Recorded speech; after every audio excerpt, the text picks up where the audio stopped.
Alright, so how you feeling? I'm always nervous.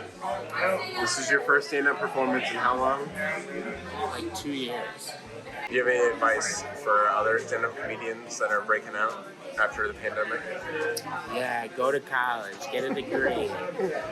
So you don't have to do this? Don't have to do this. I'm just kidding. I guess perform anywhere they'll let you. Like a chicken sandwich place.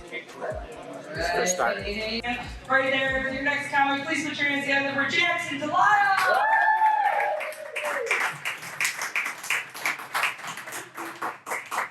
Hey guys, what's up? So I'm from St. John, or I'm from Indiana, but if you ask any of my friends, they'll tell you I'm from Gary, Indiana, because they're all from Illinois. And if you know anything about Gary, Indiana, you can take one look at me and you'll know that I've never stepped foot in Gary, Indiana. I just, I don't walk with that amount of street cred. I don't walk with, I look like a guy that came from white picket fences. That's what I look like. So I moved to Chicago, and I moved there in March 15th of 2020, which is like me telling you the opening scene in a horror movie that you already know the ending to, and you're like, oh shit. That's rough. So I moved to Chicago and I immediately bought this hat because what says I live in Chicago like dressing like a tourist, So I do that constantly, this is my everyday thing. Living in Chicago now, like I was here a lot, I was doing Second City stuff, so being around it, you see the things that you see all the time, but then when you live here, you notice things differently. There's some things that you notice and you're like, oh, that's interesting. Like taking Ubers, for instance, Like you're here, maybe occasionally, and you take an Uber and you're like, that was nice, that was a nice Uber. But then you take them all the time, you start taking them more frequently, you're living in the city, and all of a sudden you're like, what did that Uber driver just say? My favorite thing is, sometimes I'll take Ubers. I don't have a car in the city, right? Because I'm a comedian, so it's so lucrative. I was like, let's not get a car. So I'll take an Uber all the way back to Indiana, which is right over the border. I'm from St. John, Indiana, so it's like there's really no award or you don't earn anything from surviving St. John, Indiana.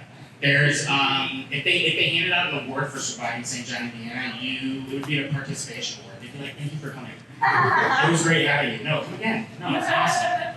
So basically, I'll take these Ubers home.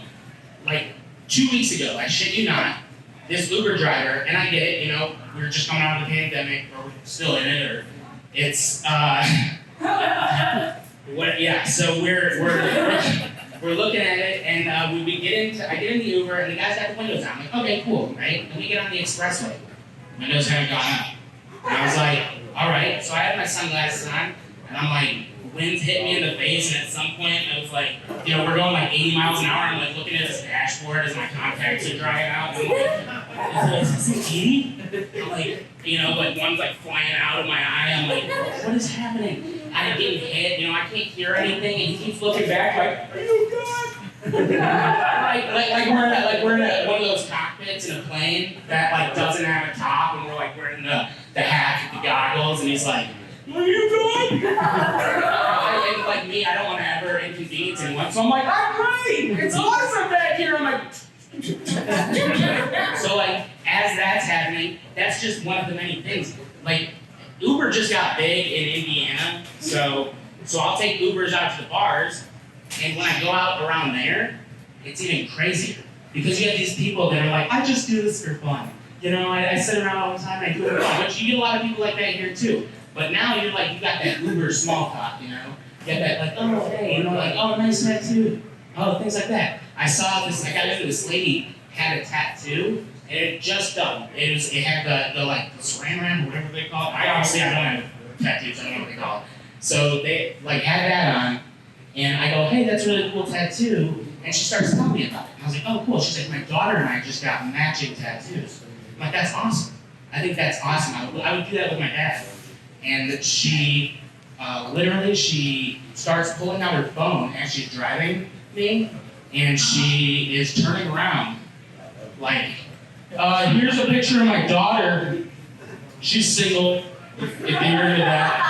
And here's her tattoos. She has way more than me, you know, and she's showing them to me and stuff like that. It's really interesting. And I was like, hey, can you like keep your eyes on her? Maybe, I don't know. Like you do. I mean, I'm not a professional here, so you do whatever you feel comfortable doing, I guess. And she's looking at me and she's like showing me her tattoo. She's like, I can take this off if you want. I was like, you probably shouldn't. I don't know what they recommend, but it's probably not. So thank you. You guys have been great. That's my turn. My Cinderella don't wear heels, just Jordan ones. Spend a whole night as a third wheel's a lonely one. We ain't gotta stay here, a little fresh air, never killed no one. Hey, from the curbside to a lifetime, my only one. My Cinderella don't wear heels, just Jordan ones. Spend a whole night as a third wheel's a lonely one. We ain't gotta stay here, a little fresh air, never killed no one. Hey, from the curbside to a lifetime, my only one.